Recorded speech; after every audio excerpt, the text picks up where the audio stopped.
Come to order.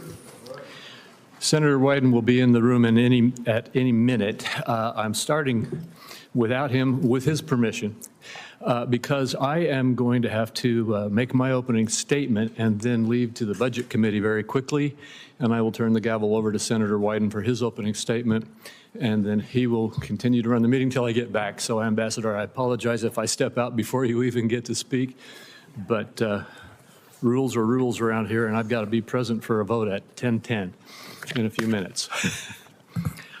With that, you understand I have to step out. Again, I will open the hearing by welcoming you again, Ambassador. Thank you for appearing before the Finance Committee to discuss the President's 2026 Annual Trade Agenda. We also appreciate you and your team working with us to reschedule this hearing, which we had to cancel once before because we were on the floor till about 2 in the morning. Trade policy remains a cornerstone of our nation's economic strength, our global leadership, and our ability to create opportunities for American farmers, ranchers, businesses, and workers. The trade landscape has evolved significantly since you last testified before the committee on the President's trade agenda.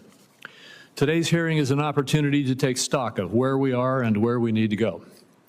Together, the administration and Congress can build a durable policy and enforcement regime around a fair application of long-standing American trade goals.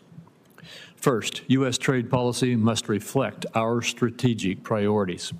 The administration has maintained a firm stance in addressing non-market policies and practices that distort competition and disadvantage American workers and companies.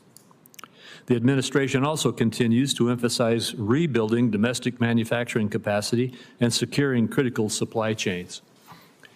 Second, U.S. trade policy must reflect economic realities. Market access matters. It remains a fundamental driver of American economic growth. American producers and service providers depend on the ability to compete fairly in global markets. Unfair and discriminatory barriers to U.S. exports must be removed, whether through tariff reductions, the elimination of non-tariff barriers, or the establishment of clear and transparent rules, creating opportunities for businesses of all sizes and supporting high-quality jobs here at home.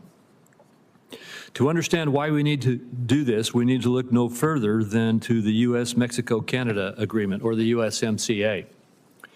The USMCA supports 13 million American jobs, represents a 55% increase in investments in the U.S. from Canada and Mexico compared to pre-USMCA levels, and has led to $60 billion in exports in agricultural goods, nearly 1/3 of all U.S. agriculture exports. Third, market access must be paired with strong enforcement for USMCA and other trade agreements to remain effectual. Robust enforcement ensures a level playing field and sends a clear signal that the United States stands behind its farmers, workers, and businesses. Fair market access and its enforcement is constantly tested by unfair trade practices used against our farmers and ranchers. Idaho producers often tell me about how these practices create significant economic hardships for our agriculture community, including among our dairy, onion, potato, sheep, and sugar beet industries.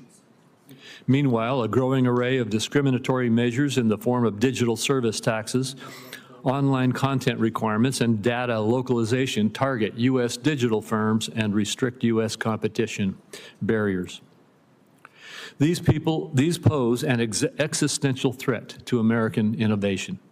Similarly, concerns with foreign pharmaceutical price controls are top of mind as the U.S. begins to negotiate pharmaceutical deals. Finally, business certainty in the trade environment is crucial for American industry to take full advantage of market opening opportunities so they can grow and compete effectively. In all these matters, close collaboration and consultation between Congress and the administration is essential to advance the policies needed to promote durable growth and fairness. A combined effort between Congress and the administration is the most effective means by which to identify new opportunities for market access, strengthen enforcement tools, and meet emerging challenges in the global trading system. The challenges and opportunities in global trade are complex, but they present a chance to strengthen our economy and reaffirm our leadership on the world stage. Ambassador, I look forward to continuing to work closely with you to advance a trade policy that delivers fair and open markets for the American people. And again, I thank you for joining us today and welcome today's discussion. I will try to get back as quickly as I can. And at this point, I'm going to turn the gavel over to Senator Wyden to proceed. Thank you very much, Mr. Chairman. And Ambassador Greer, glad to have a chance to talk about these crucial issues this morning. The Trump trade agenda is dominated by big promises. First, he promised lower costs. Second, he promised to be tough on China. Third, he promised to open up new markets for American farmers and small businesses. These promises haven't panned out. About a year and a half into the Trump second term, farmers are on the ropes. I was just home for 6 open-to-all town hall meetings in rural Oregon, in communities where Donald Trump got more than 70% of the vote. And I can tell you, the wheat farmers in eastern Oregon told me they are barely hanging on to family farms. They're getting hammered by high prices for key inputs like fuel and equipment. The small businesses, like a local toy shop in Portland, are closing their doors after high tariffs, made their businesses impossible. Uncertainty is costing workers jobs, including at Portland coffee roasters. Supply chains have been disrupted. Small businesses are delaying investments in new employees in manufacturing. Like so many other promises Donald Trump has made to working people, the second he set foot in the White House, he did nothing to put American businesses and workers first. What he did is he embarked on a tariff spree that put the cost of living crisis on steroids in America. The Supreme Court eventually overturned the Trump global tariffs, but the higher costs are here to stay. In 2025, the Trump tariffs cost the average American family $1,700, with grocery and gas prices way up.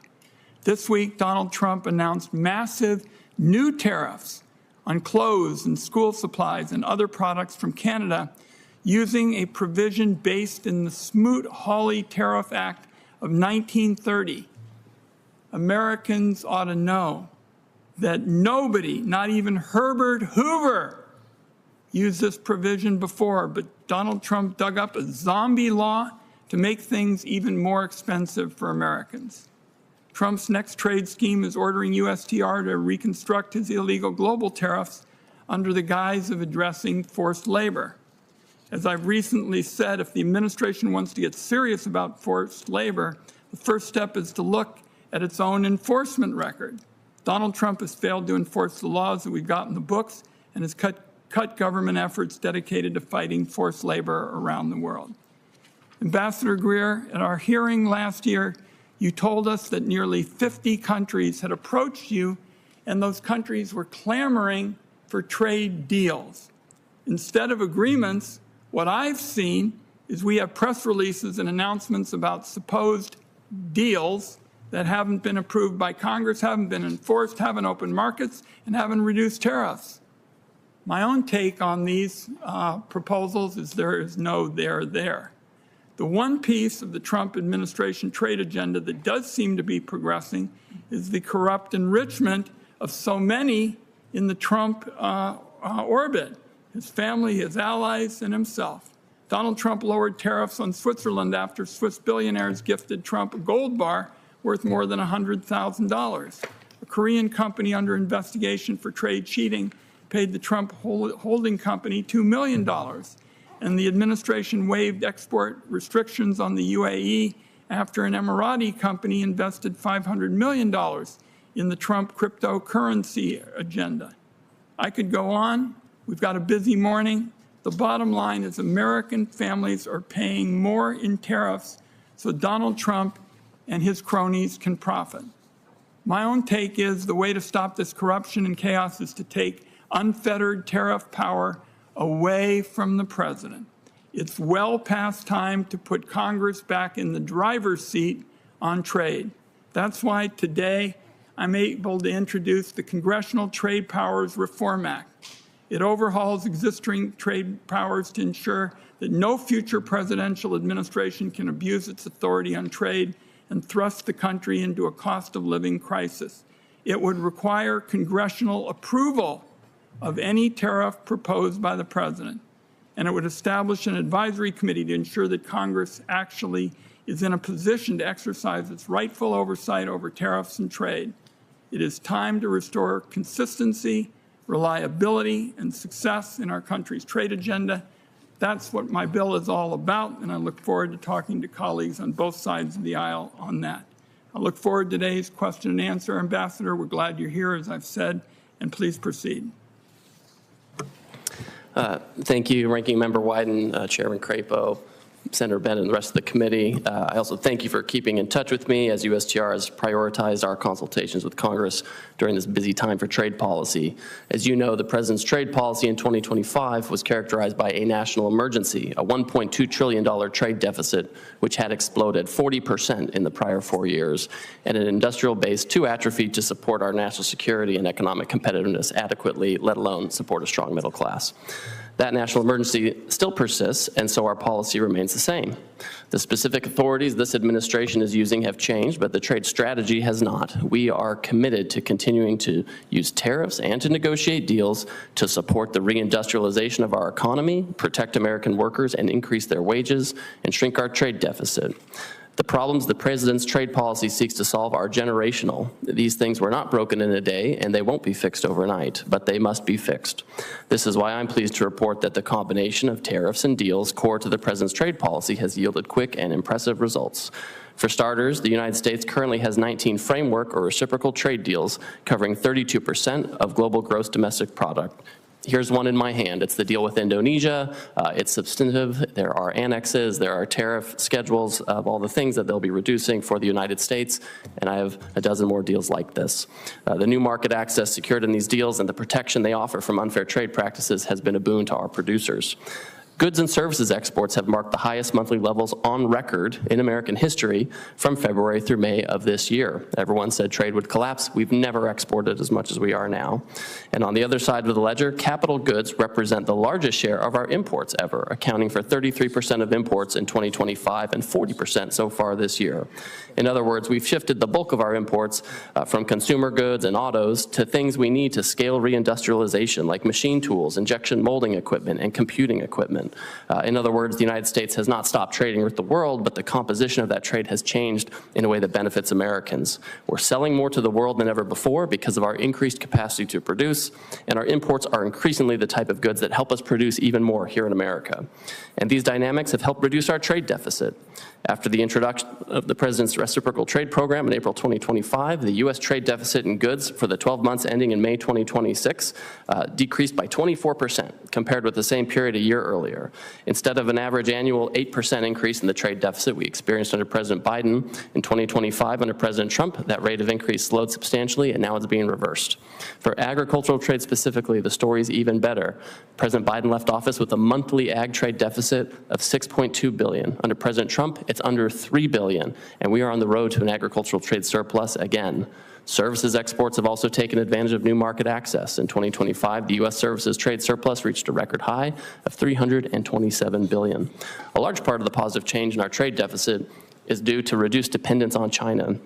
Our trade deficit in goods with China fell to $200 billion in 2025, the lowest it's been since 2005.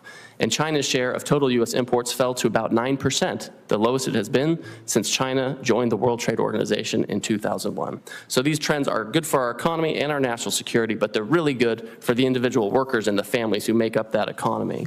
Real manufacturing worker pay has increased by over $2,000 under President Trump after falling over $800 during President Biden's 4 years in office. Manufacturing productivity surged by 2.4% in the last quarter of 2025 compared to the same period in 2024, and manufacturing wages increased by 4.7%. In other words, the average American manufacturing worker is producing more goods and getting paid more to do it, and there are over 500,000 open manufacturing jobs, so there's a lot of opportunity here. In June, the Consumer Price Index fell 0.4%, the largest decline since April 2020, and far below the expectations of a 1.1% drop. Core inflation was 2.6% year over year, down from 3.3% in January of 2025, and again, better than market expectations. I'm looking forward today to talking to you more about our Section 301 investigations, about where we are with USMCA, about our critical minerals, and a variety of other initiatives that we have. And I really just want to close with this thought. Fundamentally, all of these initiatives and the trade policy overall aim to answer the question of what should our economy look like. For President Trump and his administration, the answer is clear. We want an economy that is resilient from shocks and not dependent on foreign production for critical goods. We want an economy with an increased level of manufacturing, certainty of food security, and a robust services sector. We want an economy benefiting from an international economic system that promotes fairness and balance. We want an economy that prioritizes American workers by protecting them from unfair trading practices and create economic conditions that raise their wages. An economy that looks like this is one everyone supports, I'm sure, and I look forward to our conversation today and working with you to continue to make this economic vision a reality. Thank you very much, Mr. Ambassador. Let me start with the proposition that it just seems to me that on tariffs, the administration has lost the plot. And in particular, let's look at what happened in the last couple of days. Just a few days ago, Canada, our closest neighbor, basically learned they were going to get 50% tariffs. At the same time, when it comes to China, one of the biggest trade cheats there is, it seems that the administration rolls out the red carpet. You're standing up a so-called board of trade to lower tariffs on goods from China. It looks like you've thrown in the towel. So a couple of questions. Yes or no? When the new tariff on Canada takes effect, will Canada have higher tariffs than China on some products? On a small handful, China's by far much higher than Canada overall, by far, no question. Well, let me work through that, math. I mean, the 50% tariff is higher than a number of tariffs on China. So we have 100% tariffs on EVs coming in from China. We have about 45 to 50% on most things coming in from China. We have a small handful of goods, about $20 billion worth of goods coming in from Canada. All the steel and aluminum from China, well over 50%, some in triple digits. The question is, are there some areas where the Canadian tariffs are higher than China's? And it seems to me that 50% is the accurate one. We can do an analysis because we have stacking tariffs on China that don't apply to other countries. So we're happy to get back to you. But overall, China is by far subject to very high tariffs. We'll look forward to having that information on the record because our staff believes that there are instances where the Canadians are going to pay higher tariffs than the Chinese are, and that's not right. I want to ask next about something that really has been an interest of mine since my days with the Great Panthers, and that's the whole question of pharma prices. You negotiated an agreement with the UK for their government to pay drug companies 25% more money for new medicine.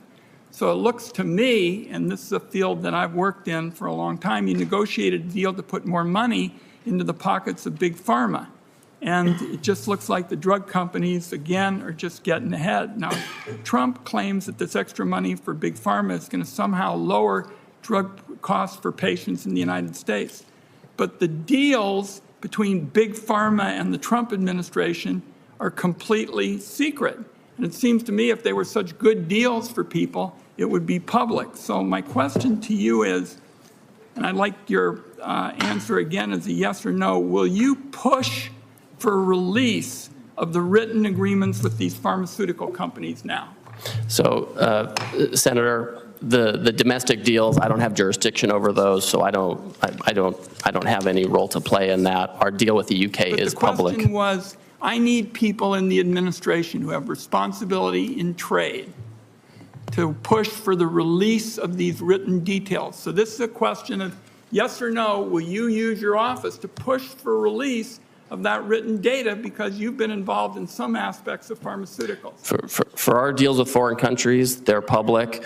If there's a domestic deal between a domestic company to lower prices, that's up to other agencies, HHS and others. I'm happy to bring your concern back to those agencies because I want to work with you on this. I'm glad you're bringing my concern, but again, we'll talk some more about it, I think. I want to make sure that people in the administration are pushing for release of that data. The American people have a right to know. Frankly, if they were actually lowering prices for consumers, I think it'd be trumpeted from the mountaintop. But I want people in the administration who are going to push for that release. We'll talk further about it. Mr. Chairman, where we are is I finished my opening statement and my questions, and we have a list of members in order of appearance. And I get to go next? I gather we may be able to give you the power. All right, thank you, Mr. Chairman and Wyden. Again, I'm sorry I had to step out, but I do have your opening statement and I'm familiar with your statement. My first question, Ambassador, is that during our committee's February USMCA hearing, my colleagues made clear on a bipartisan basis that the USMCA is vital to our economy and should be fully enforced. What do you view as a realistic timeline for conclusion of the USMCA negotiations that are currently underway, keeping in mind the importance of business certainty? Thank you, Chairman, and I appreciate the frequent conversations we've had, both you and I, and with the committee on USMCA. After this hearing, I'm actually flying down to Mexico City to meet with President Sheinbaum, to meet with Secretary Ebrard. The team is down there negotiating. So we're moving with all due speed on all of this.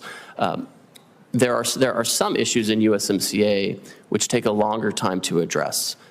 Issues that are quite important. Some of these are related to rules of origin.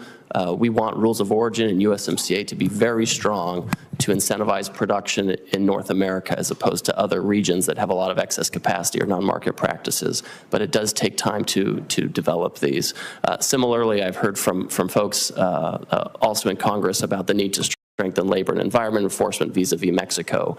This can take time as well. That being said, I'm hopeful that before the end of the year, we can have at least options for President Trump and the leaders of Canada and or Mexico to consider potential interim arrangements or things that Canada can do on the one hand and Mexico can do on the other hand to strengthen enforcement, to improve their commitments toward us, and to make sure that we're managing all of the trade issues. So I would love to have between now and the end of the year at least some arrangements, one with Canada, one with Mexico, and then some of these issues that are really important, like rules of origin. I know labor environment is important to a lot of folks here, that take a little more time to have further discussion of that, including with Congress in the following year. Thank you, and I appreciate your focus on this. It's a very high priority for us. Next, market access for U.S. agriculture exports is also, as you know, one of my top priorities. The administration's agreements on reciprocal trade include many very important market access provisions. Could you provide a status update on the implementation and entry into force of these agreements? Certainly. So some countries, such as Argentina and Cambodia, have already started the process of removing tariffs. Cambodia, for example, has already removed all of its tariffs for us. We have some smaller markets that maybe are not huge for us, like North Macedonia, that they've removed all of their tariffs. I had the Malaysian trade minister in my office yesterday, and we talked about their time frame. And, they're looking to the fall to put through the changes. Again, they're reducing all of their tariffs to zero. They're removing non-tariff barriers that have been a problem for us for a long time. Indonesia is in a similar position of in the fall looking to implement fully all of their commitments. So we have a number of these agreements in place. We have an agreement with Jordan we signed yesterday. They've already taken action to further liberalize their market toward us. We have Israel that has just passed in the Knesset an agreement to accept American standards. So a variety of these countries have already implemented. Others are going through their domestic processes. And of course, importantly, we have the EU that lowered their industrial tariffs to zero and provided a number of tariff rate quotas for American farmers earlier this month. Thank you. And finally, what assurances and steps is USTR seeking and taking to ensure that these commitments are durable and enforced over time? So this word enforcement is so important to our administration. I know it's important to this committee. And trade enforcement, it means tariffs. Even when you have dispute settlement or a formal process that goes on for years, at the end of the day, if you win, a tariff is the implementing sanction if folks don't do this. So we expect these countries to implement. We expect in the future that these countries will retain these agreements because they've made them to the United States of America. As long as I'm here, you can count on me to use whatever tools I have, whether it's Section 301 or other tools to enforce these agreements. My hope would be that any successor would take the same strong approach to enforcing these agreements and promises. Thank you. Senator Grassley.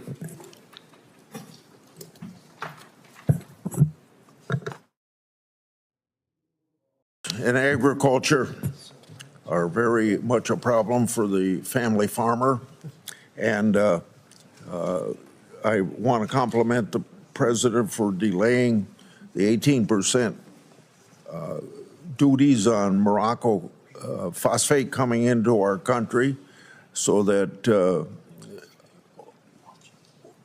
Mosaic has some competition. They got 85% of the market already. We have 2 suppliers of anhydrous ammonia in America. So can we get a commitment to working with our trading partners to increase the availability of fertilizers generally for U.S. farmers, but most importantly, removing any tariffs on anhydrous ammonia? In other words, we got to get a bigger supply. You just can't have 2 companies dominating the whole market of nitrogen for corn farmers. Thank you, Senator. And I know this has been an important issue for you throughout the program that the President has had. He's been very nuanced on the fertilizer supply chain. We'll continue to work with you to make sure if there are areas where you think we need more nuance, we'll do that. So we appreciate your attention to this. We want to strike the right balance between emphasizing domestic production, which gives our farmers security. We don't want to be relying on a country like China, which shuts fertilizer exports on and off at will, or have our producers here be subject to devastating subsidies from other countries. But we want fair competition, whether it comes from import or made domestically. We want to have as much security here. We want to have a level playing field. We want to make sure that our farmers have the inputs they need at a price that makes them competitive and makes them be able to maintain their farms. It's so important to have food security, so I agree with you on these issues. Well, if you want to increase supply, get Mosaic to quit shutting down plants that they have with their phosphate production. Let's go to China. They have placed unfair export restrictions on fertilizer products, upsetting global markets for fertilizer. What can you do to get the Chinese to remove these export restrictions in future trade negotiations with China? Well, so China, as I think we all know, China's economic policies are closely tied to their political policies, and they aren't a free market economy. I don't think they will be anytime soon, and so they like to weaponize these types of things, and sometimes they do it to control their own supply. Right? I hear you talking about we want supply for our farmers. They're desperately trying to be food secure themselves, which again I don't countenance them in all their weaponization. So we certainly can talk to them about it. We can raise it with them. But remember that the Chinese, they have their own goals, which are not the goals of capitalists or free marketeers. They are goals to have their own supply chain. They want to control fertilizer for their own use. They'll weaponize it at will. We'll work with them. We have a working relationship with them. We've been able to get concessions from them. So if it's important too, I'll raise it with them, but we should all be realistic about those possibilities. USMCA has showed its value to the economies of all 3 countries because it's dramatically improved the economies of the countries and the increased trade that's happened. All segments of the economy in all countries, but particularly for agriculture, it's been very good. And so we have United States and Mexico failed to reach an agreement on Mexican tomato exports. The Mexican government then launched an investigation into unfair trade practices of the U.S. pork industry. Ahead of further negotiations with Mexico this week, what is the USTR doing to ensure Iowa pig farmers, because we're #1 in the production of pork, so we don't get caught up in the crossfire of trade retaliation? Well, fortunately, Mexico has not retaliated against us. I know they have an open investigation on pork, and I have raised this repeatedly with my counterpart. The Mexicans have been very pragmatic. They are quite dependent on our market for their growth and for their employment. They know that. We know that. That's why we're able to proceed in a fairly non-dramatic way with the Mexicans, and they understand that if they take action on pork, the consequences for them could be quite challenging given their dependence on us. So this is something that's important to me. It's something I've raised at the highest levels with the Mexican government, and trust me, we are monitoring this, and if we see any movement on this, we will work with you, and we will do the necessary to maintain that open market we've been able to enjoy over the past several years. Thank you. Thank you. Senator Bennett. Thank you, Mr. Chairman. And I want to thank you and the ranking member for having this committee. Ambassador Greer, thank you for coming back to the committee. As everybody, I hope, knows, we are in a moment of real crisis for our family farmers and for ranchers all over the country, including in Colorado. American Farm Bureau Federation projects substantial losses for major crops this year, including soybeans, corn, and wheat, with many others far below their break-even point. Financial strain that is made worse by President Trump's trade policies. And now, Ambassador Greer, after more than a century, we are on the verge of losing our position as the world's leading agricultural exporter. I know you've talked about the need to resurrect American manufacturing through tariffs and other means, but American agriculture remains globally competitive. This is not an industry that we're struggling to bring back. It has been a consistent source of American growth and American jobs for decades. American products can be found on grocery shelves all over the world, but today many producers are operating on thinner margins than ever before, in part because of the input costs that you were talking about. The next generation of farmers is struggling to start out or to take over family operations. This is a crisis. And that makes stable and reliable trade policy more important than ever. Canada and Mexico, as you know, purchase nearly $60 billion in U.S. agricultural products each year.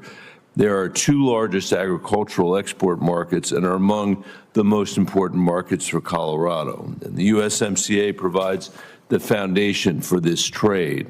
At a time when our farmers are already stretched thin, we should be working to strengthen these trading relationships, not creating more doubt about access to our two most important markets. So, Ambassador Greer, can you commit that American farmers will not lose market access in Canada or Mexico as a result of your approach to USMCA negotiations? And how are you approaching the risk of retaliatory tariffs from Canada now that you've imposed 50% duties on a wide range of products that were previously exempt? What economic effects do you anticipate you're creating for farmers and ranchers as a result of those tariffs?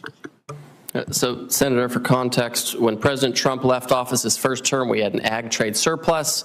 By the time Biden left, we had an ag trade deficit. With respect, and now we're back on the road to surplus. That is not an answer to my question, nor is it an answer to the crisis that our farmers and ranchers are facing. The crisis came from President Biden. The fact that is irrelevant to the discussion. We went into deficit under President Biden. Mr. Chairman, may I ask my question, please? Or could he answer the question? The surplus and the deficit is a result of the fact that you have made it more expensive for us to buy products from other places. And it has absolutely nothing to do with the question I'm asking you, which is, are you going to use the negotiation with the USMCA to make sure that we are improving the position of our farmers and ranchers with our closest trading partners rather than continuing to undermine their position, which has been undermined from the very beginning of this administration till today? That's the question. And a partisan discussion about Biden versus Trump, that's not what our farmers and ranchers are looking for. And by the way, speaking of free market capitalism, I'll tell you what they're also not looking for. They're not looking for another direct payment from this administration to try to make up for the screwed up trade policies that it's followed with respect to agriculture. So I have asked you a respectful question with respect to the USMCA. Please answer that question. 100% we're maintaining that market access because we have to dig out of this deficit in ag we were left with. 100%. We've expanded market access. We're keeping the market access in Canada and Mexico. I talked with my Canadian counterpart yesterday. They did not say they're going to retaliate on what they're doing. The Mexicans know that we need to keep market access there. The nature of all of our trade deals over the past year has been expanding market access for our farmers, maintaining and expanding. That's what we've done. That's why we're back on the road to an ag surplus. When you're talking about the open market in North Macedonia, I'm sure you're proud of that. The reality is that we are now losing our global leadership to Brazil as a result of the failed trade policy with respect to China. And the punishment they have taken is a punishment against our farmers and ranchers in this country and American leadership when it comes to agriculture. That is the result of this trade policy, and I hope we do strengthen it with respect to the USMCA, and that you'll reconsider the broader picture as well, because this isn't just about that trade deficit, it's about what's happening on family farms all over the United States of America. Thank you, Mr. Chairman. Thank you, Senator Whitehouse. Thanks very much. Welcome, Ambassador Greer. We've had conversations before about foreign companies gaining trade advantage by being allowed to pollute to lower pollution standards than we require at home. And you have, and your entire team has repeatedly said that, yeah, that kind of behavior is a proper occasion for a tariff adjustment. Do you still believe that? I do believe that, yes. Okay, good. The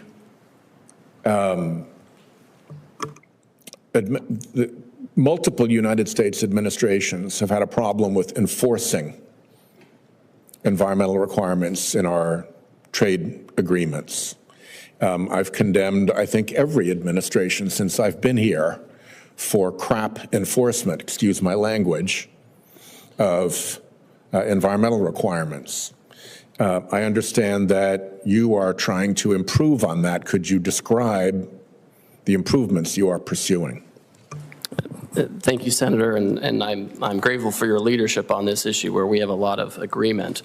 One of the things we're doing as we're concluding these agreements on reciprocal trade is we are including requirements that countries raise their environmental standards to at least meet the bare minimum so that we can have a level playing field. So that's one thing we're doing. More recently on Brazil, we've had complaints for years, including from many members on this committee, about Brazil's deforestation practices, which actually give them unfair advantage over our farmers. And so we've taken Section 301 action on deforestation on Brazil, and we've taken a firm stance there. So those are just a couple of things we're doing. We're exploring. Yes, sir. Continue to raise your game. Our game from this country has really been on the floor always. This is a rare area of agreement, I think, bipartisan, so keep going at it. On the question of tariff refunds, Rhode Island is a small business state. I think everybody has conceded that Americans actually end up paying the cost of President Trump's tariffs, which is why there are refunds going back. I have two concerns. We've spoken about this before. I have two concerns about the refund situation. One, if you're a giant corporation and you have an enormous staff that is capable of being tasked to go and pursue tariff refunds through CBP, great, you can go back and get your refunds. If you're a small business that got whacked by a tariff, it's not easy. And if you are that huge business that went back and got your tariff refund, there's no obligation that you push it through to your customers who actually ended up paying it along the line. It could end up just in corporate profits, CEO bonuses, and all of that. Could you explain what you're doing to try to make sure that the tariff refund process is more open to small businesses and to make sure that the tariff refunds paid for by consumers initially aren't just pocketed by CEOs as bonuses? Thank you, Senator. So first of all, the Customs and Border Protection operates a website, a portal. From what I understand, it has a relatively straightforward user interface. If there was an importer of record, whether they were a foreign importer of record or a U.S. one, if they were able to file with CBP to pay a tariff, they can use this new website to recuperate it. So there should be, if there's a company that's able to pay a tariff, they're able to use this website to get it back. And if you have specific constituents who have had a challenge with that, let me know. We'll connect them with CBP because it shouldn't be like that. I'll follow up. On your other point, though, you know, I don't concede that the tariffs went through to consumers. A lot of them were eaten by foreign companies. A lot of them were diluted in the supply chain. And the reason why they're going back, can I? Sir, may I? The reason why they're... You can't, because I'm the one who has the limited time here. You're here all day. I've got 5 minutes. You don't want an answer. So that's why I want to jump back in. If, in fact, it's not paid by the American side, it would make no sense to be making refunds. So just your behavior with tariff refunds proves the point that it's not just paid by foreigners or foreign governments or China or whomever. So let me make that point. Last, let me just say that, you know, Americans are having a real cost problem. And I think that some of that relates back to the tariff decisions. Anybody who's got a small business or who's going to buy something that has a component that is manufactured in Canada that now has a 50% added cost associated with it, I think is going to have a real problem. And I would urge you, and I think it's in your interest as an administration, try to help reduce the burden on American consumers by reducing the level of inordinate tariff assessments. So good luck with that. Thank you, Senator Cornyn. Ambassador Greer, on July the 1st, the U.S. formally declined to renew the USMCA during the joint review, yet, as you know, it remains in effect essentially with an annual review process. But what are we to make of the administration's decision to declining to renew the USMCA? So, Senator, when you look at July 1, the options are you can rubber stamp the agreement and renew it without further revisions, or you can enter into this period, right, where we decline to renew and see if there are ways to improve the trading relationship. And so you should look at it in the latter way.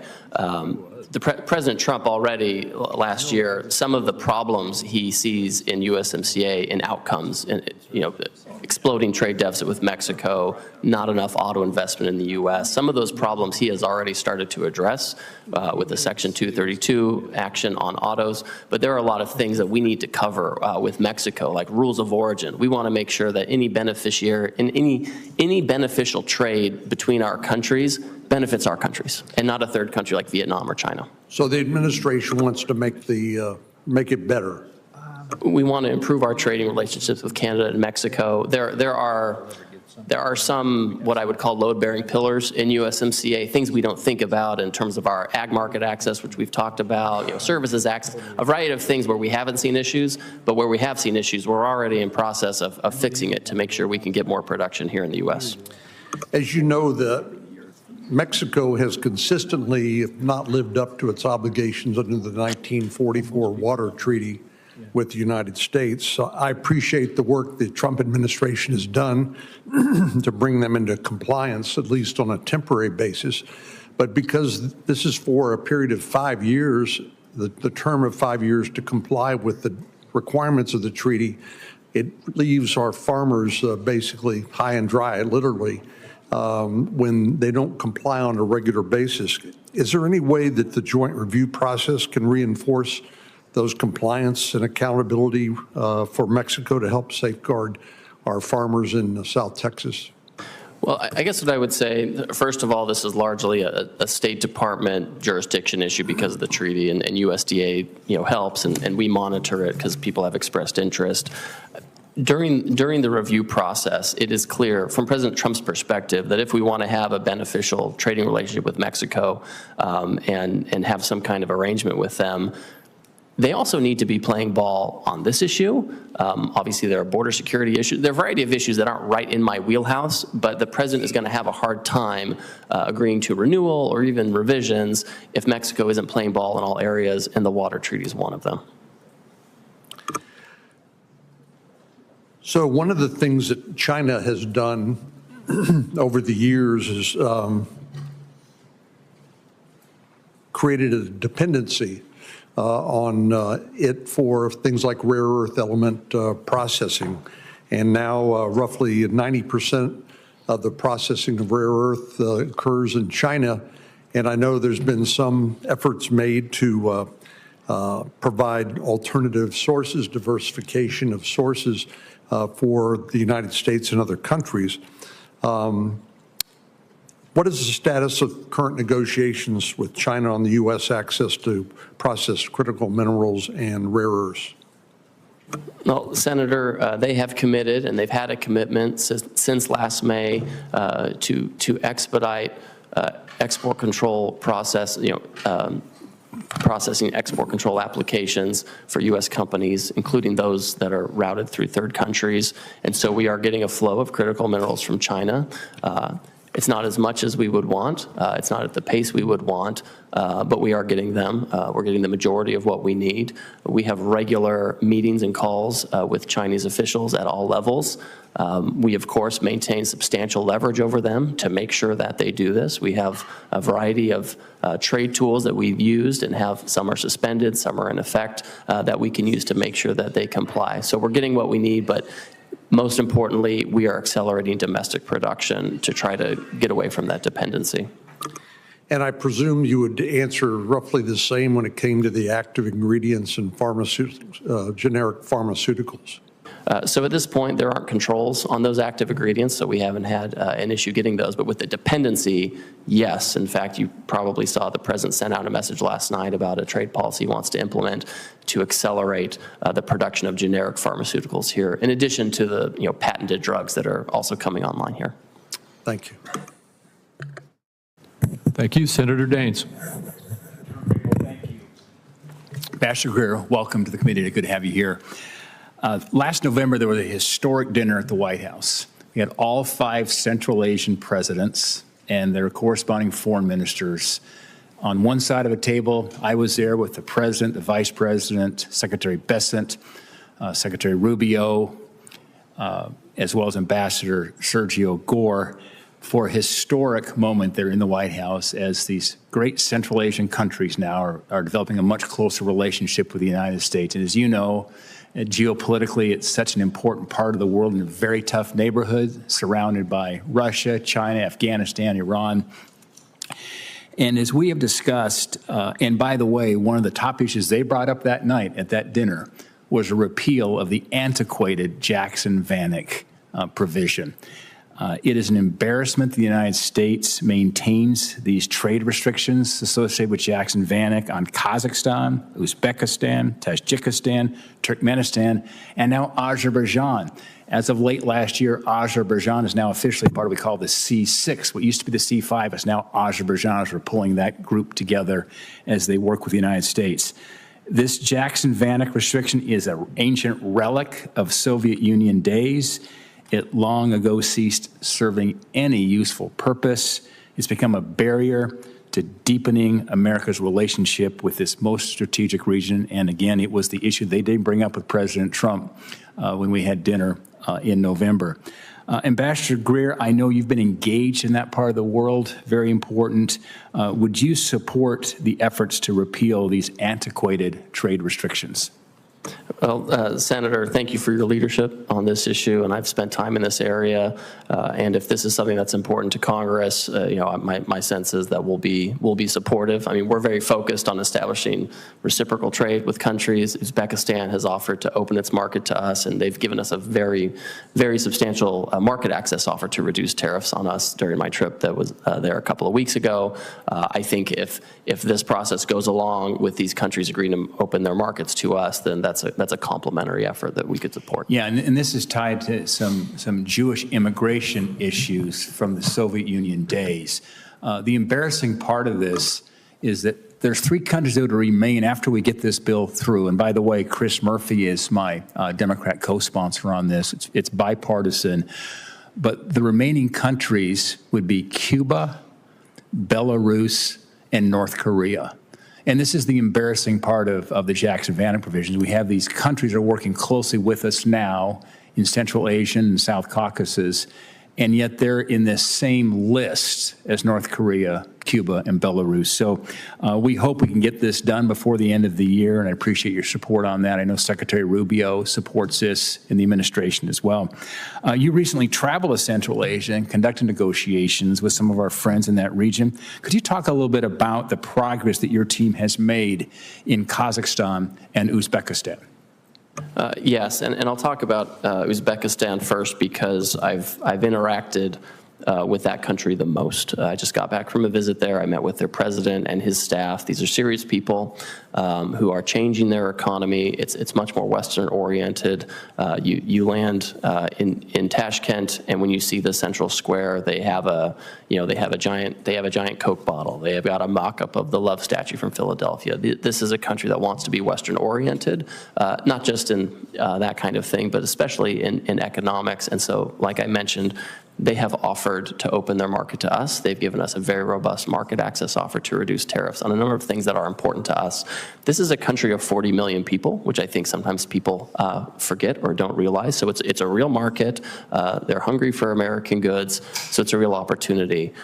Kazakhstan in the area is an interesting partner, especially because they have a lot of the critical minerals that we seek. As you mentioned, it's a rough neighborhood, so I don't think we want to shift dependency from one place to Kazakhstan, but we do want to diversify, and so various parts of the administration have been working with Kazakhstan to explore critical mineral opportunities in that country. Yeah, and they share the largest border with Russia of any country to their north, and of course China to their east, and Iran to the south in terms of overall in Central Asia. So thank you for your work in that area. I do believe, as Zbigniew Brzezinski once said, who was Jimmy Carter's national security advisor and was offered to be the advisor for Ronald Reagan, he said that Central Asia is the wine bottle and the South Caucasus are the cork. And the great work the president has done brokering the peace deal between Armenia and Azerbaijan, stopping a 34-year hot war, has just opened that opportunity up for us.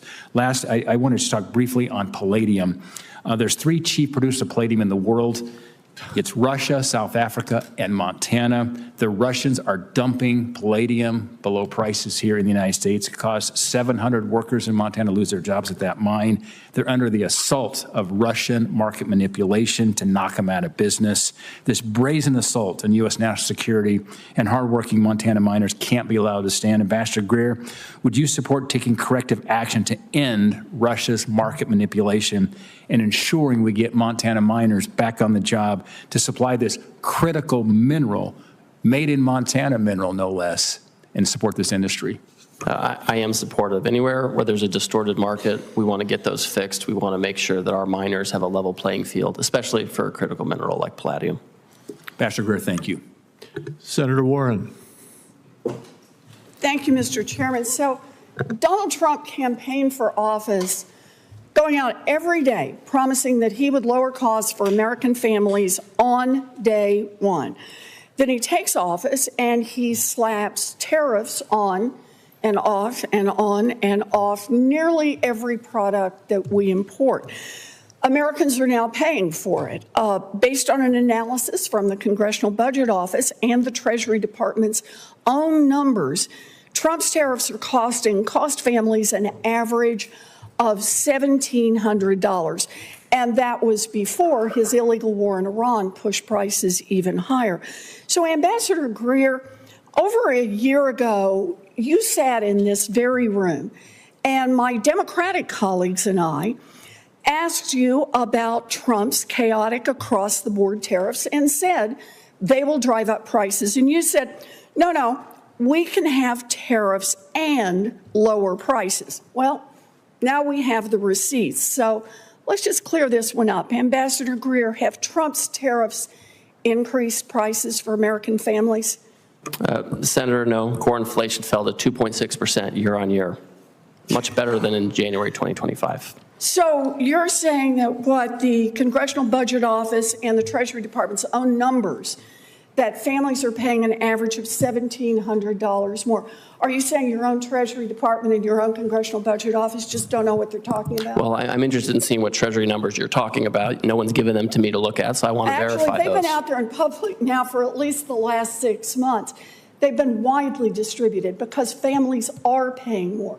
And there's no serious economist around the country, there's no serious person who looks at those numbers and thinks that families are doing better.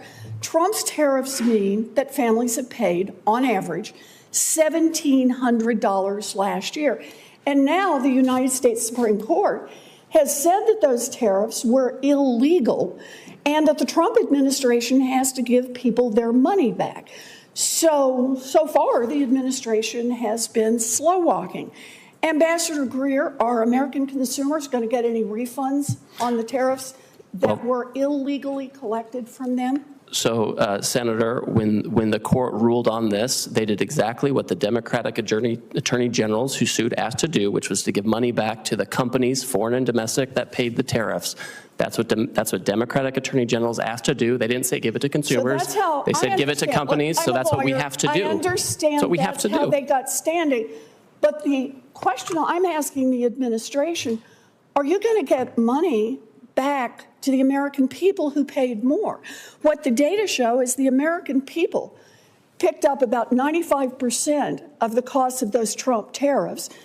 They've paid an average of $1,700. And I just want to know if you even have the slightest effort, making even the slightest effort, to try to get some of that money back into the pockets of American families? Or does that just not matter to the Trump administration? So what happened is the foreign and domestic importers, right, who are buying foreign goods, not goods from American workers, foreign goods made by foreign workers who had to pay a fee on those foreign goods, those foreign importers' records, domestic importers' records, they can file, they had to pay the tariff, they can get the tariff back. So, manufacturing workers' wages have gone up $2,600, way beyond what the Biden budget lab at Yale has calculated. They haven't. What we know is that thousands of factory workers have lost their jobs.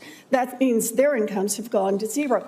But I take it what you're saying, I think I've got your answer here, and that is the Trump administration just doesn't care, isn't even lifting a finger to try to get one nickel of the money that was collected from consumers back into the pockets of the consumers.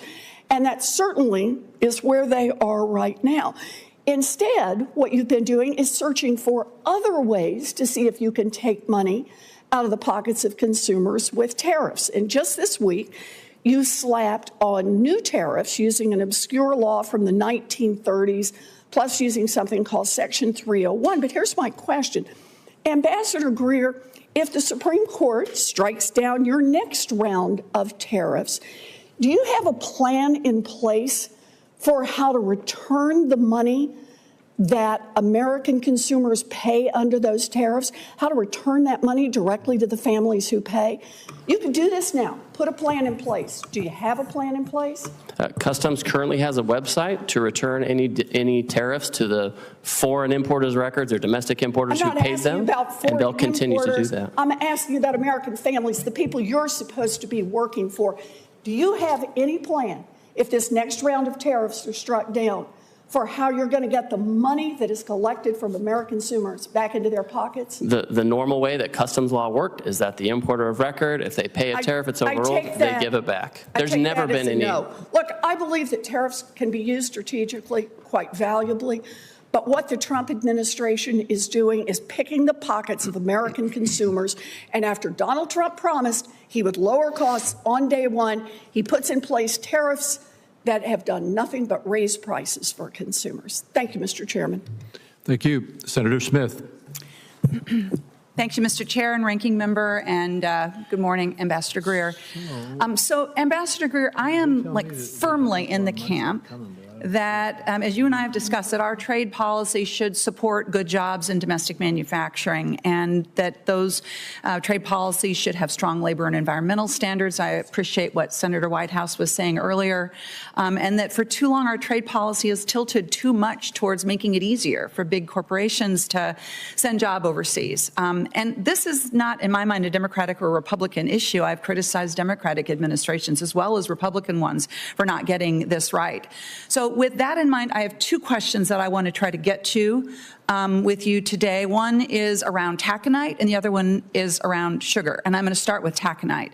So as you know, Minnesota produces nearly all of the raw taconite or iron ore pellets that goes into U.S. steel production. That industry has struggled from time to time. As I'm sure you also know, a couple months after the president took office, we saw layoffs at Hibbing Taconite and also at the Minorca mine. Maybe about 600 total jobs gone because of what's been happening. So we have an opportunity to make this right here for the workers in those mines and for those pellet plants on the Iron Range. And I think that we ought to be able to find some agreement on this. I'd like to work with you on this. So here's the opportunity, right? For years, we've done the right thing, and we have levied tariffs on illegally dumped and subsidized steel coming into the United States from countries like China. But we haven't always done the right thing for taconite pellets that feed those steel mills. And so the United States finds itself currently importing ores from foreign sources at the same times that these mines in Minnesota are idle. So my question is, do you think, Ambassador Greer, is there a way that we could think about this situation and get at this? And what are the opportunities to use our trade tools to support domestic taconite from the illegal and I think unfair trade practices that are hurting Minnesota's Iron Range? So yes, and I appreciate your leadership on this issue. This is something where we can and should work together. I have spoken with some of these companies that are operating and want to operate in northern Minnesota. I think there are trade tools we can use because we are so import dependent right now on some of these inputs. I think if we phase something in a short period of time to signal to the market, domestic taconite is where it's at and where it's going to be, right. And so we can wean ourselves off over time. Right. I would really like to work with you on that because I think it is an opportunity, and the ebbs and flows and the cycling of the taconite industry are a big burden. And I think we can be honest. There's no doubt that the way that the tariff regime has affected other manufacturing sectors in the United States, you might argue in the short run, I would maybe now argue differently, has had an impact on demand for domestic steel as well. And so I think there's an opportunity here. Let me see if I can get to the sugar question as well. You know about this as well. You and I have talked about this. Minnesota is one of the #1 sugar beet producing states in the nation, supporting over 20,000 jobs and a $3 billion economic impact just in Minnesota. And it's struggling right now. And as you no doubt know, we have a situation where there is a glut of global supply and from subsidized sugar, that sugar can be sold into the United States with the tariff, after tariff quota, and it's still sold into the United States at lower than the cost of goods sold for domestic sugar producers. And this is causing a lot of struggle in my northwestern part of the state, where producers are trying to figure out, do I sell my shares in the co-op or do I plant beets that I know I'm going to lose money on, for the time being? So can you address this, Ambassador? And as you know, we sold, Senator Hoeven and Senator Slotkin, and I believe Chair Crapo signed this letter as well, raised this with you and Secretary Rollins about the opportunities to open a Section 301 investigation into this. Yes, Senator. Again, this is an area where I think we can work together. I have conferred with the chairman and even the ranking member on these issues on sugar. So we are working very closely with the domestic industry right now to try to assess, their view of the unfair trading practices that might persist overseas. That's the legal basis for any Section 301. So we're committed to working with them. We're gathering a lot of information from them right now because we want to see action too. That's great. And I think, timing is of the essence. We'll look forward to getting a more full report on your plans there, and look forward to working with my colleagues on that. Thank you. Thank you. Thank you. Senator Cortez Masto. Thank you, Mr. Chairman. Ambassador, it's good to see you. Thank you for being here. I want to talk a little bit about the aerospace and aviation industries. They, as you well know, they're critical to our country and supporting both our national defense and our tourism and economy. I am hearing concerns from many in this industry that the Section 232 investigation into imports of aircraft and aircraft parts is chilling investment and threatening some aerospace jobs. The administration hasn't yet shown the public any results of these investigations. Do you intend to release these investigations? So thank you, Senator. This is a critical supply chain where we're quite focused. The investigation you're talking about is a Section 232 investigation under Commerce. I'll tell you what I know about it and then refer you to Commerce, of course. About, I think, 10 days ago, the President signed an action in this investigation saying, listen, this is critical. We are worried about imports. However, we would much rather negotiate with countries potential landing zones on this because it is so sensitive. Can I ask you a question? Because I recognize it's in Commerce's role, but you're actually negotiating these trade agreements based on these reports, correct? We work with the Commerce Department to get their input, so like any negotiation. So these reports would be critical to your negotiations with trade, correct? Yes. Yep. So at some point in time, these reports are required under the law. They exist, yes. To be public. And so I guess that's my question. I'm assuming your access to this information is the result of an investigation that has been completed because you need it for trade negotiation. So once it's completed, it should be available to the American public. And that's my question. It may not be within your authority to release it, maybe the Commerce Department, but I would hope that you would convince them that they should at least follow the law and release these reports to the American public. And quite honestly, Congress has the results of these as well. I'll raise it with the Commerce Secretary. I appreciate that. Let me ask you about something that we have talked about quite often, and this is tourism.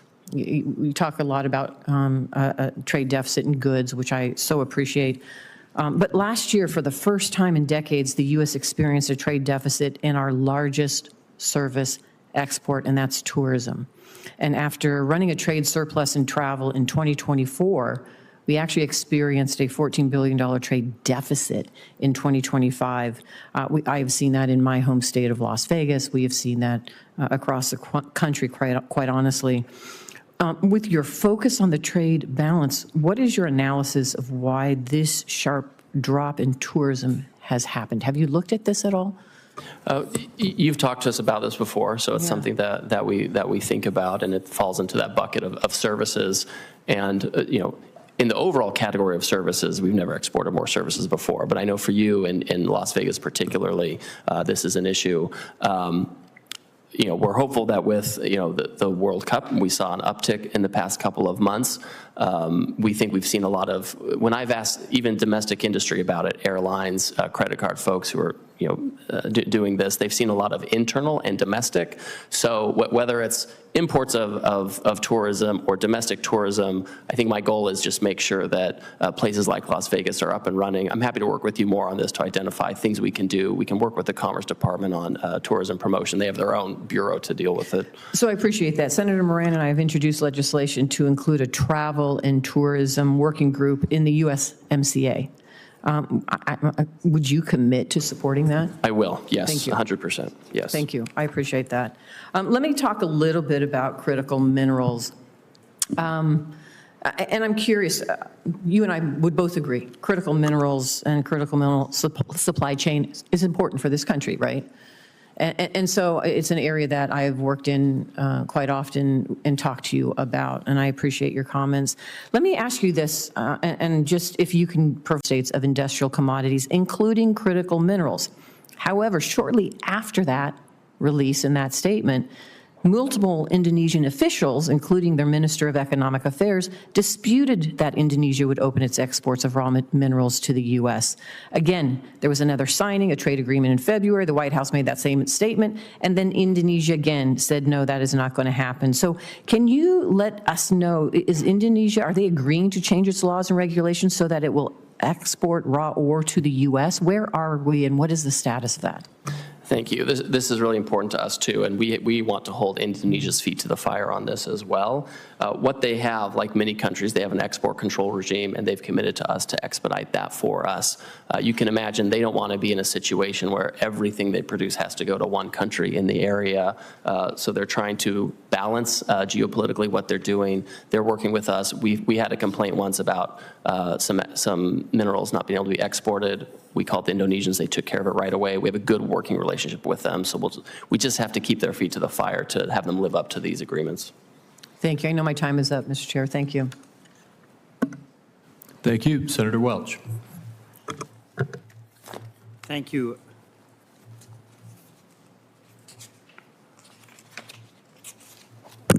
Thank you very much, Mr. Chairman. Ambassador Greer, first of all, I want to say that your office has been responsive when we've had questions, and I quite appreciate that.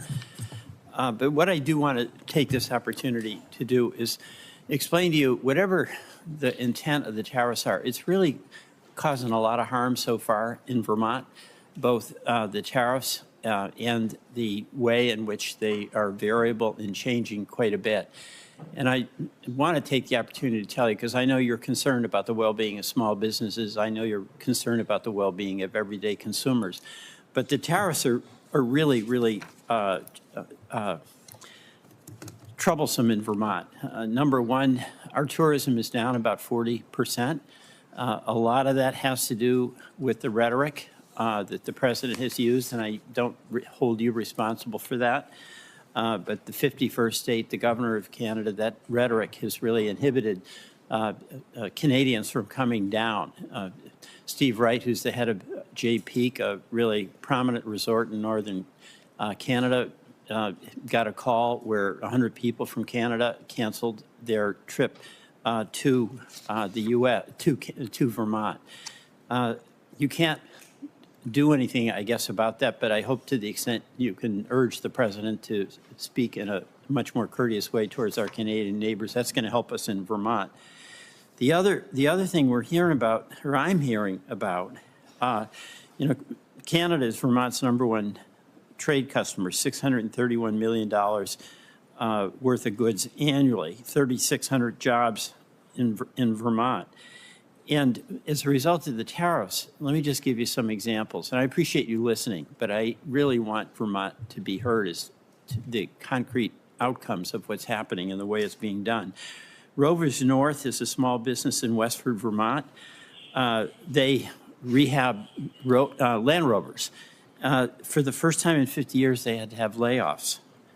Orvis, which is a world-renowned sports equipment fishing company, has been forced to close over half its stores and has gone through multiple rounds of layoffs. Very heartbreaking for us in Vermont.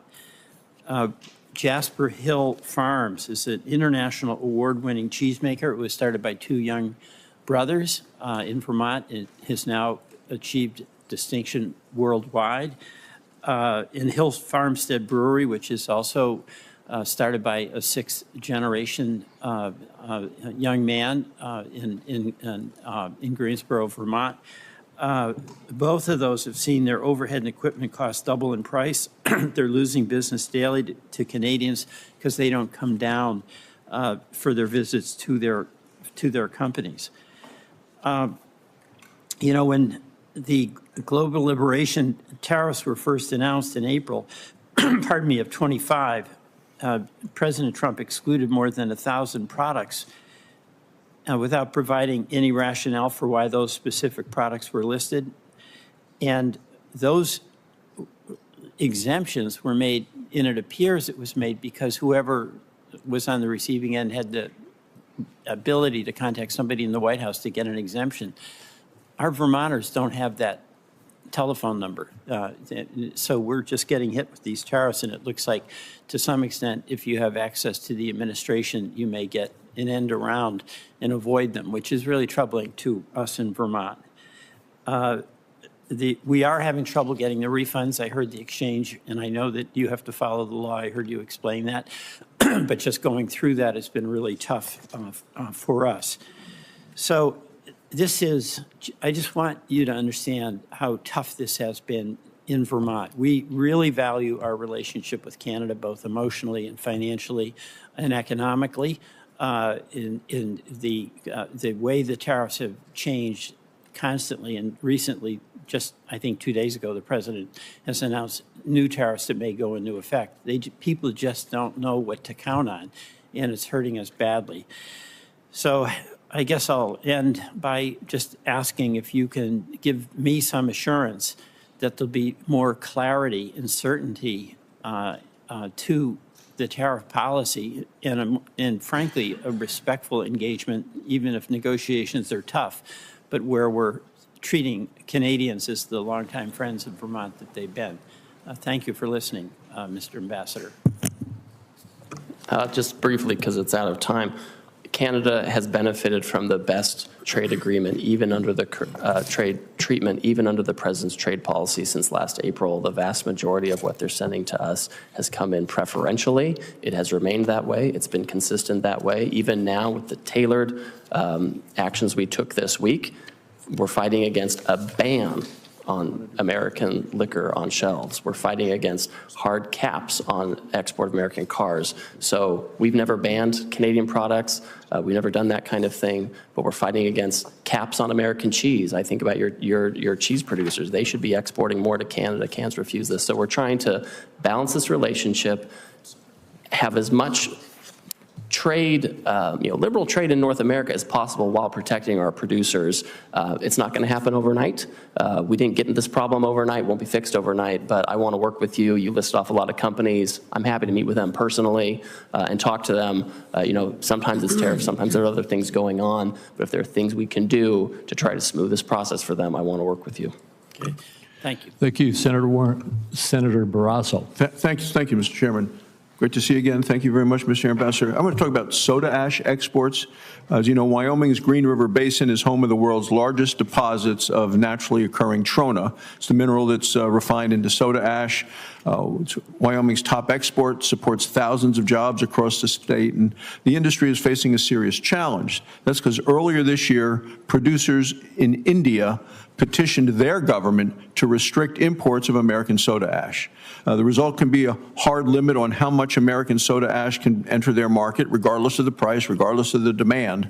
And our soda ash producers can compete with anyone in the world on a level playing field. What we're worrying that is what's happening in India, make sure that we don't get the level playing field. So I'm going to ask how you're working to ensure fair market access for American producers like soda ash in India. Thank you, Senator, and for raising this issue, which we've heard about from your staff. So I have a good relationship with my counterpart in India, and we work closely with their trade ministry. I will raise this with them next time. They have internal processes on trade remedies like we do, but we want to make sure that any process they have is fair, that our producers are being traded fairly, and they get to the right answer. So we'll advocate with them for your soda ash producers. Thank you. I wanted to then switch to beef, Wyoming beef. Our ranchers produce the highest quality beef in the world. Beef is Wyoming's top agriculture export, nearly 150 million shipped around the world each year. For far too long, our ranchers faced barriers that kept them out of foreign markets that they have every right to compete in. Through the administration's trade agenda, we're seeing some real change, but we believe there's more work to be done. There's still too many markets that are able to hide behind unscientific and discriminatory restrictions that put our ranchers at a disadvantage. So as you continue negotiating new trade agreements, what more can be done to open markets for American beef and ensure that Wyoming ranchers can compete on equal footing? Thank you, and to your point, we finally got Australia to open up to American beef after 20 years of closure. We have a bunch of, we have Argentina and other South American and Central American countries that have facilitated this. We have gotten China now to agree to re-register beef production facilities. That's an area, or beef import facilities, that's an area where we want to keep focusing because I know a lot of the cuts that Americans don't eat will go to China. And so we had a call this week at the staff level. I'll have a call next week at my level, and we'll raise this to make sure that American beef producers can send some of those cuts they prefer over there.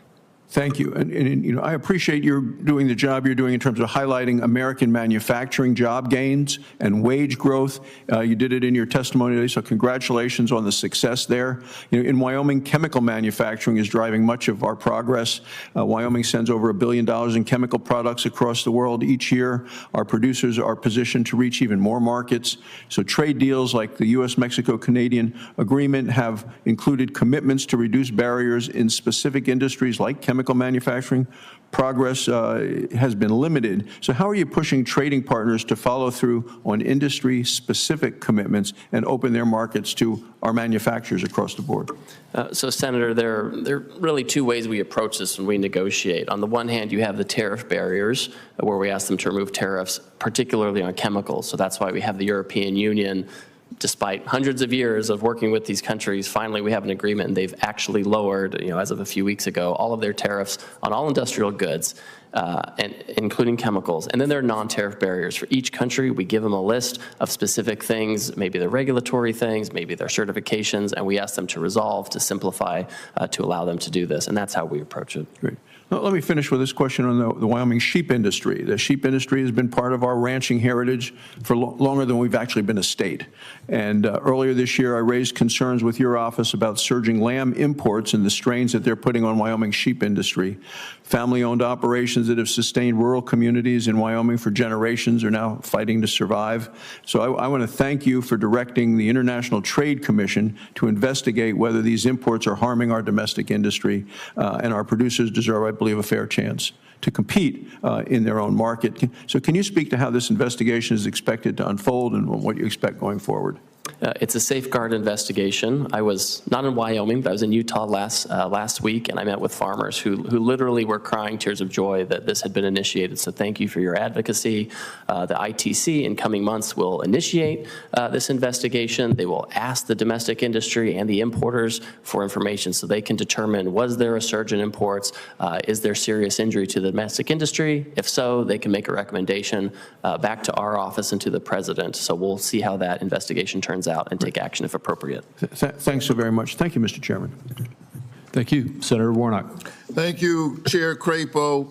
Donald Trump promised, quote, on day one, we will end inflation and make America affordable again. Instead, he's made life more expensive for everybody. That's even before his illegal war of choice sent energy prices through the roof. According to the Tax Foundation, Trump's tariffs cost households $1,000 last year and will cost them another $1,300 this year.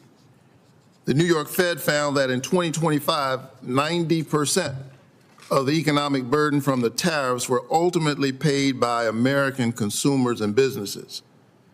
And a separate Fed study concluded what Americans already know just by going to the grocery store. The tariffs raised prices for families and contributed to core inflation. Welcome, Ambassador Greer. Despite this mountain of evidence, you and the president still seem to be in denial that tariffs have raised prices, a fact that study after study confirms, and it's just basic common sense. Everybody sees it, we're feeling it. So here's my question. Has the USTR ever produced any rigorous peer-evaluated study refuting the fact that the president's tariffs have contributed to inflation, or is your rebuttal to these conclusions just based on vibes, people's feelings, politics? So no, we don't do vibes, Senator. So the Council on Economic Advisors, they've done analyses.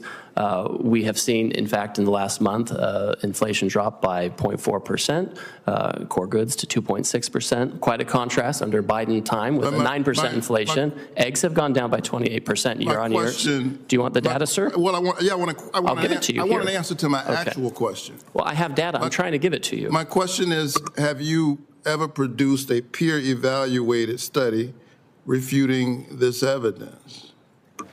I literally have the data I'm prepared to read to you from the Bureau of Labor Statistics, which has serious economists. Year on year, the price of eggs has gone down 28%. Smartphones have gone down 12%. Butter has gone down 8.7%. That's not my question. That's not my question. I thought you wanted to know about the prices. They're down. That's not my question. The point is that tariffs contributed to inflation. Prices are higher than they were when the president came into office, and tariffs made it worse. People all over Georgia know that. Businesses know that. And I'm asking you, I guess the answer to that is no. There's no peer-evaluated, rigorous study refuting this. Giving me item by item what the price of eggs is doesn't take seriously the situation. That's what Americans care about. That's what Americans care about. They care about these prices, and they're down. So how about this? Within 60 days, will the USTR, since you seem convinced that this is working and that tariffs have not driven up inflation, can you produce a formal, rigorous study, say within the next 60 days, that disproves what all Americans and economists believe to be true about the clear link between these tariffs and price increases? Can you produce that? Sir, we have substantial data we'll provide for you. I'm happy to sit with you and talk about this because I don't think a 5-minute colloquy does it justice. I'm happy to come and talk to you. Everything in the grocery cart comes from America, produced here, or Canada, Mexico, duty-free, so that's... So let's move on to one of the president's claims. He implemented these tariffs to create what he promised would be a, quote, manufacturing boom. Meanwhile, we've lost at least 75,000 manufacturing jobs since this president has taken office. How many net manufacturing jobs should we expect to see created by the end of this term because of these tariffs? Keep in mind that we're already at a net negative of 75,000. So in terms of data, so this year in 2006, we've had an average increase per month of 3,000 manufacturing jobs. In 2024, last year of Biden, there was a negative 15,000 jobs on average per month lost. So we've righted the ship on this, and now we're in positive territory, which is where we want to be. How much of that construction is due to data centers? You want to talk about construction now? Okay, so factory construction has gone up. The employment in factory construction has gone up to 83,000, which is a huge benefit for our construction. A lot of this is factory. Some is for computing. Some is for data. Things that can. So where do you expect to be at a net positive by 2030? Because right now we're at by 2030. Yeah, right now we're at a net negative. Yes, because after COVID, manufacturing jobs went back up, as one would expect, when the economy opened back up, and then it plummeted by 220,000 jobs under Biden. We stabilized it last year. Now we're net positive again, so I expect that trend to continue if these policies continue. So we're out of time, Brother Chair. Let me just say why this is important. I'm talking to business leaders all across Georgia, talking to consumers. One example is a company where they've had to lay off folks because they need a special type of steel that we don't make. And that steel is now subject to a 50% tariff. I could go on and on. I'm all for manufacturing jobs, but these tariffs are raising costs, and everybody seems to know that except the Trump administration. Thank you. Thank you, Senator Blackburn. Thank you, Mr. Chairman. Thank you, sir, for being here with us today. We appreciate it. And as you well know, Tennessee's got a great economy. It is vibrant and booming, and we've got so many companies that are looking to relocate their businesses in our state because we're one of the best led and lowest tax states in the country, and I'm hearing from them every day. They're excited to be in Tennessee, but they almost always tell me they're nervous about the uncertainty of the tariff landscape. And you and your team have always been responsive to us, and you've engaged with us, and I thank you for that. Tennesseans agree with you and President Trump that we have to onshore manufacturing and establish fair and reciprocal trade around the globe, but the whipsaw effect has made it difficult for some of our businesses to maintain their growth plans or to make big capital investments. I'm going to touch on some of the things I'm hearing back home. I won't ask you to reply here in person, but I will submit these for QFRs. I'd like to start with distilled spirits. We make good whiskey in Tennessee. It's a popular product around the world, but especially in Canada, and we're so frustrated by the actions the Canadians took to pull U.S. distilled spirits from the shelves and are paying close attention to the recent announcement on Canadian tariffs. And the question that I've got for you is, now that pressure has been applied, what will come next?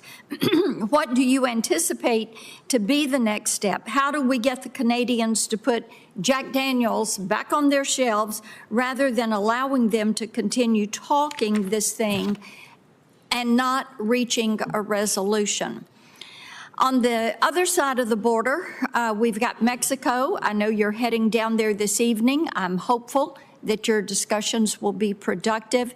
We have companies in Tennessee who are concerned about Mexico's discriminatory use of tax audits. We see business reports that show us legitimate deductions are disallowed, significant tax assessments imposed without a meaningful opportunity to challenge them before payment is required, and inconsistent enforcement that creates substantial uncertainty for companies investing or operating in Mexico. Is this something you're discussing with the Mexicans, and how can we assure parity for American businesses that are operating in Mexico? Additionally, you and I have spoken before about the ITACs. I am pleased that several of these have already been reconstituted, and many will be joining you in Mexico to provide feedback from industry in a classified setting. That said, I have auto companies who employ thousands of Tennesseans that are not represented by an ITAC in the USMCA discussions.